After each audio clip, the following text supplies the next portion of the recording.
Hi, this is Shaheedah Hill, getting you over the hill to home ownership and helping you confidently buy your first home. Today we're talking about how to choose the best school for your child. And I said it specifically like that because it's not always just the best school. It's the best school for your child. So I'm going to go through, if you haven't watched a lot of my videos, I'm a former teacher, and what I did realize is I've worked at, and the way schools in Georgia are rated, they're rated on like a 0 to 100 school scale, with 100 being the best and 0 or 1 being the worst. So I've worked at every level. So I've worked at like a school that scores in the 20s or 30s. I worked at a 60 or 70 school, like an average school. And then I've worked at a school that scored in the 900s, not 900, 90s. So I've worked at every level. So I'm going to give you some insight on, whether you're parents or you're going to have children in the future. This plays a major part into the cost you're going to pay for a home. And just in general, the more expensive the home, the better the schools. And sometimes my first time home buyers, their budget and their aspirations for their children to go to a certain school don't always match up. So I'm going to tell you, number one, why I think that is, why the more expensive the community, the better the schools. I'm also going to tell you how to choose the right school for your child. And then number three, I'm going to tell you some things we do in our household so your child can thrive in any environment. So whether they're going to the lower performing school, the mid school, or the best school, how they can thrive in all of those environments. And I'm going to have a bonus video at the end of my son that can show you one of the strategies that we use. So number one, why, in my opinion, and you can do your own research for your own, your neighborhood or your community, why are the better schools in the above average home price, home range? Like the more expensive homes have the better schools.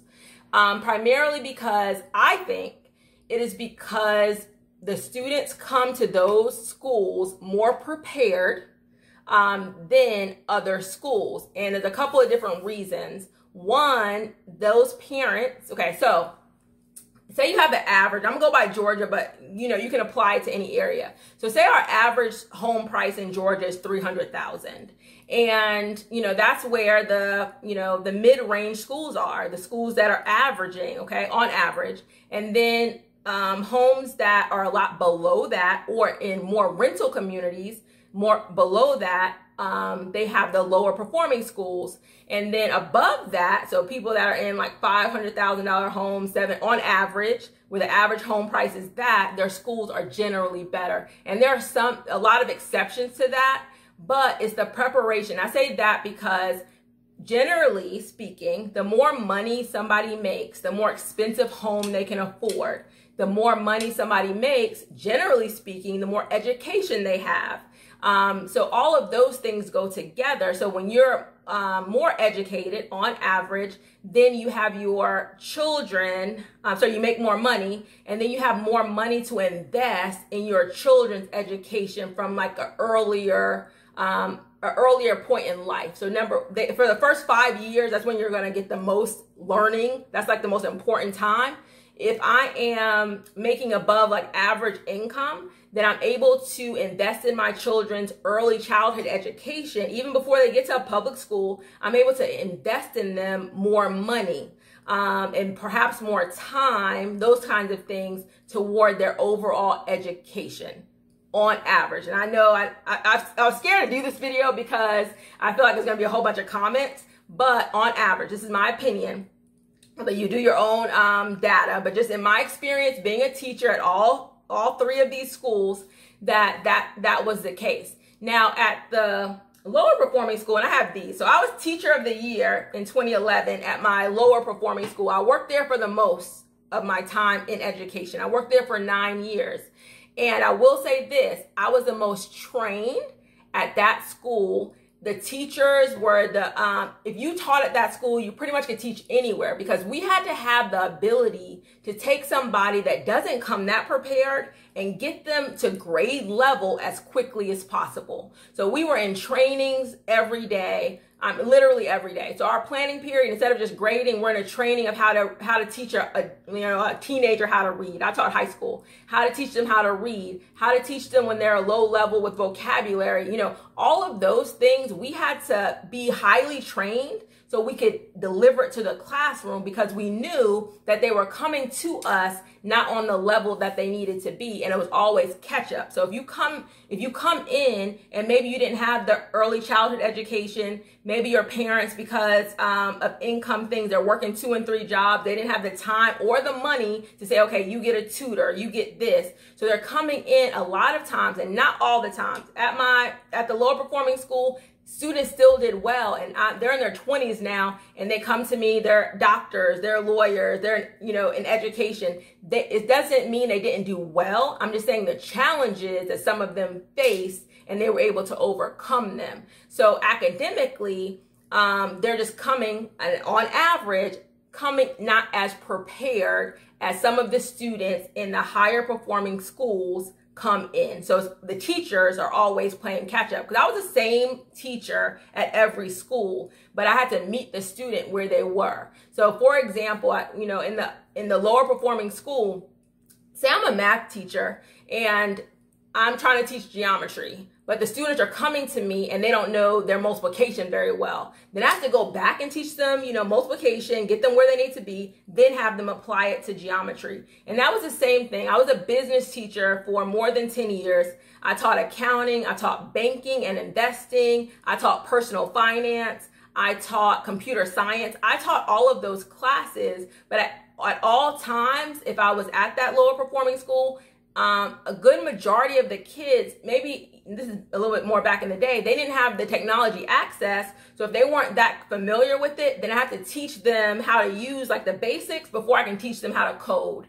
Okay. Where in my higher performing schools, they already had access to the computer. They had access to this. They already knew kind of how to code. So then you are building on that. So you have to work a lot harder in those environments. And we did, and we were able to, get some success getting those students where they needed to be. So I worked harder, a lot harder, in the lower performing school. And then my other school, so my mid-range school, was in a rural area. So this was our t-shirts. You could tell by the truck. It was more middle class, working class. And I would say on average, they came pretty prepared. Not everybody, but again, it was like an average. Some prepared, some not prepared, but it averaged to, they were grade level for the most part. Now, at my last school, okay, people were fighting. This is like, not fighting, but this school scored in the 90s, okay? And people wanted to come to this school. Like they would try to get in, move to this neighborhood so they can make sure they went to that school. So that's my opinion about why schools are rated, differently by income, okay? My own children, I live in a middle-class neighborhood. My children's school, they're in elementary, goes from probably around the 70s. Sometimes, depending on test scores, may go to the 60s. So I'm at a middle range school. I'm not at a, 9 school myself. So that's number one, why I think scores are like that. So you as a home buyer that has children, how do you navigate that if you want the best for your children, as we all do. You want to have them in the best school system, but maybe your budget is not being able to afford that neighborhood per se. So I'm going to give you some solutions that I think you should, try out. So number one is, don't automatically assume that your child cannot succeed at the lower performing school. And I know it's kind of difficult for you to kind of grasp. Okay, so first thing I want you to do is figure out the number. So how are those schools, like what are they pulling from to say that that school is a 20 or that school is a 30 or that school, however your state rates schools, what are they pulling from? You'll generally see that they're pulling from math data, reading data, attendance data, but you need to know how that school is rated. And then once you know how that school is rated, then you'll have a better idea of why it's like that. okay? So that's number one. You need to know what the data, take it away from School Digger and all of those, sites that show you the school ratings. Go to your schools or your county or city, your state's Board of Education to see how they're actually rating schools. You need to be knowledgeable about that. Number two is visit the school in the potential community, any community, be it lower level, mid-level, high level. You need to visit that school prior, okay? Just like, people go to private schools and they do tours and that sort of thing. A lot of people don't do this, and COVID, we're in the coronavirus, so it's probably not happening now, of course, but this is something that a lot of home buyers skip. But I would go ahead and make sure you schedule a meeting with that school to tour it, to meet with the principal, maybe sit in on a class and just get a feel for the school and see if your child will be a good fit for that school, okay? And then have them talk about, especially, okay, so if you know your child or your children, okay? So my children on test scores, they're like 9s that go to a 7 school. So I kind of know, and I'll tell you, that's my third thing to tell you why they're a 9 at a 7. But so they're 9s at a 7, test score wise, reading levels, all of that kind of stuff. Now, can your child be served, your 9 child, this is an example, can your 9 child be served in a 1 to 2 level environment or 2 to 3 level environment? They can, but you're going to have to be very involved because the curriculum doesn't change. So the curriculum that I taught was the same at every level, but how I had to deliver it was different based on the population. But when you have different levels in your classroom, you have to differentiate, meaning I have to teach the upper level, I have to teach the middle level, and I have to teach the lower level to try to get them to the standards. And that's what teachers have to do. So you have to be, so if you have a 9, your child is on the 9 level and they're going to a 2 or a 3, you have to be very involved to make sure that is happening. And sometimes a lot of parents don't have the energy or the time to make that happen. So they just want to make sure their child is going to the 9 so they'll know they'll be served properly.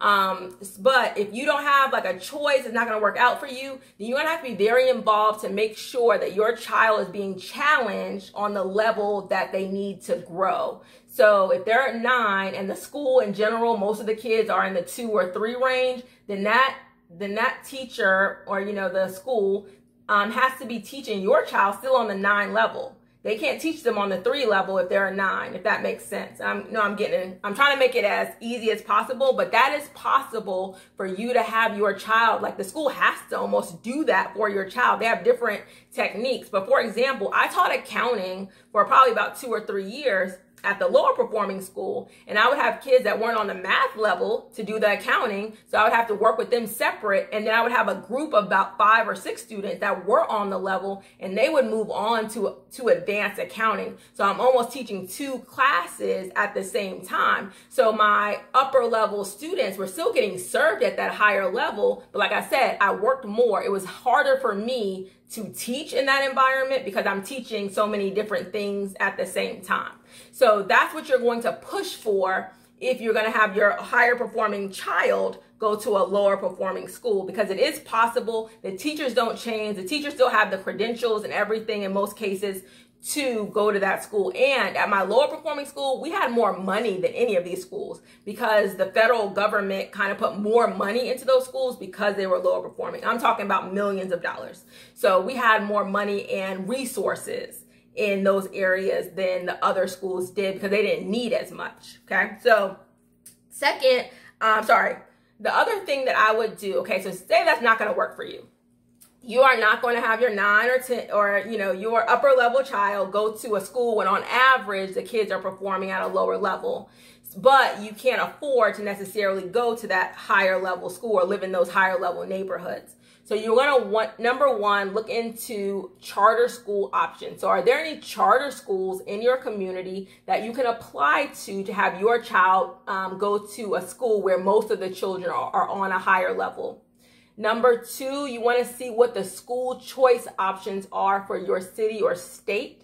Because, for example, in Georgia, you can go to, we have something called school choice. It's a law. Your child can go to any school within their county that you live as long as you provide the transportation and as long as that school has enough room for your child. So we had a lot, even in like the 9 school, we had students that didn't live in the neighborhood, but they were, their parents would drop them off at that school that lived out of district because, as long as they applied and got in, they were able to do that. So that can be an option for you. The other thing you want to do is, magnet programs. So sometimes within the lower performing school, there's a magnet program that might separate your child out. And this is separate from like gifted programs. They have those as well, but you want to see the gifted options if your child is in the gifted range. Also, they have magnet programs and that sort of thing that might in the same school that might separate your child outside so they can get the instruction on that higher level. And then my number 4 is you should look into, so say like I want to live, like you're like, I want to live in the neighborhood where they go to school.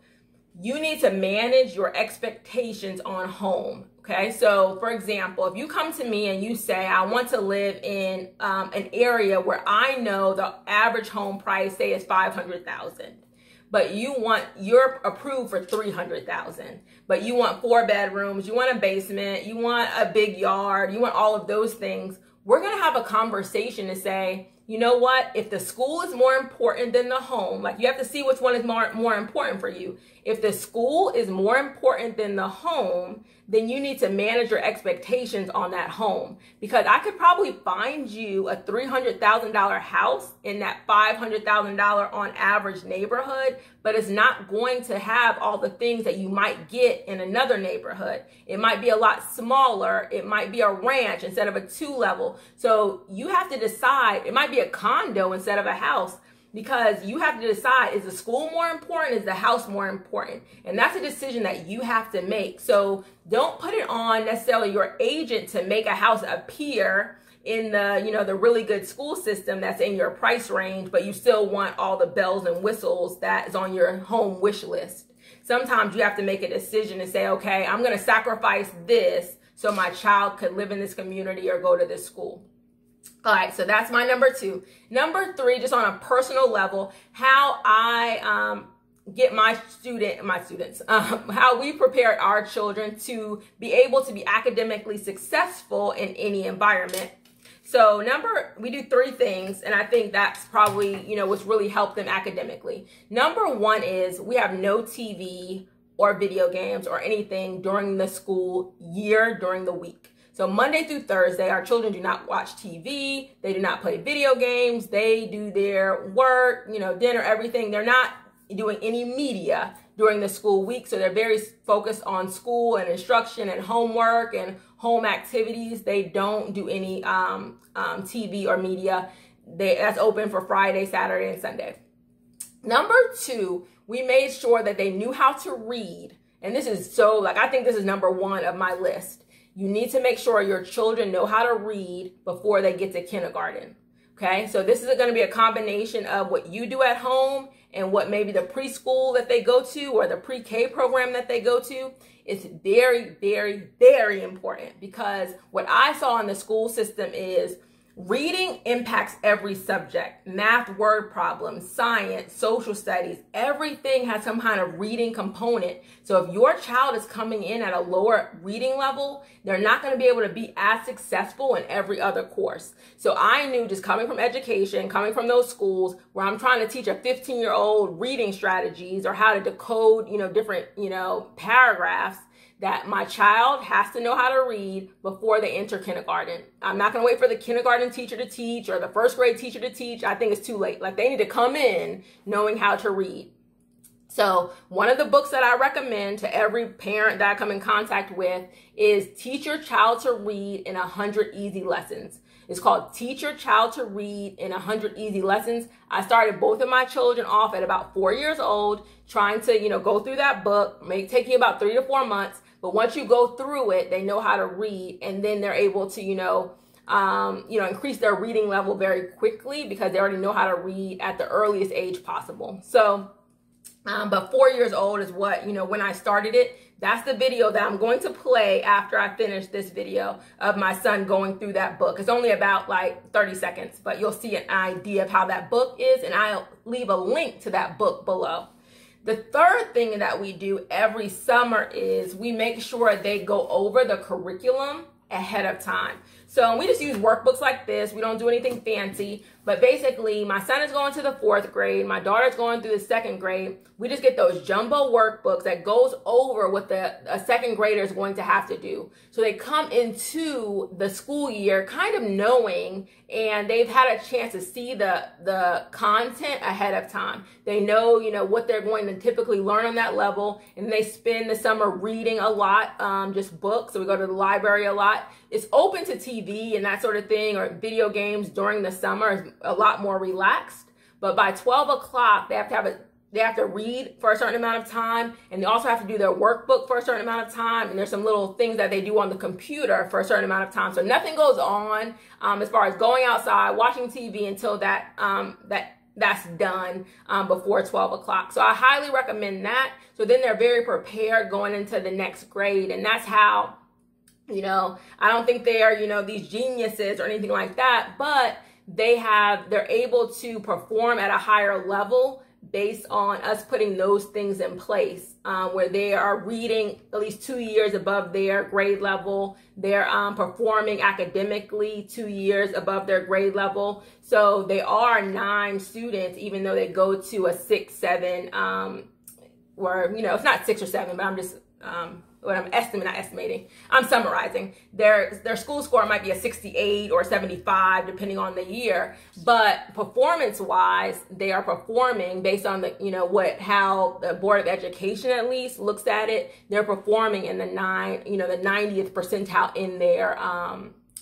for their grade level. So I just wanted to say that. I'm going to play the video for my son. I'm sorry if I rambled a little bit, but hopefully this was helpful to help you know that your child can thrive in any environment. But I know it's a very personal decision as to where you're going to send your children. So make sure you are choosing a school that's not just the best school, but it's the best school for your child. Thank you so much for watching. Please join me every week, and the video will play now. This little cat can run in sand. Go ahead. And sound it out. The eye. The eye. The eye. That. Good.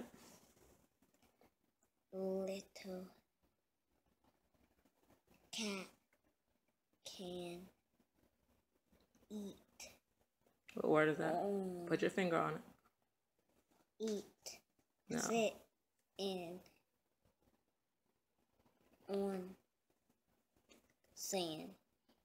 See the feet. Very good.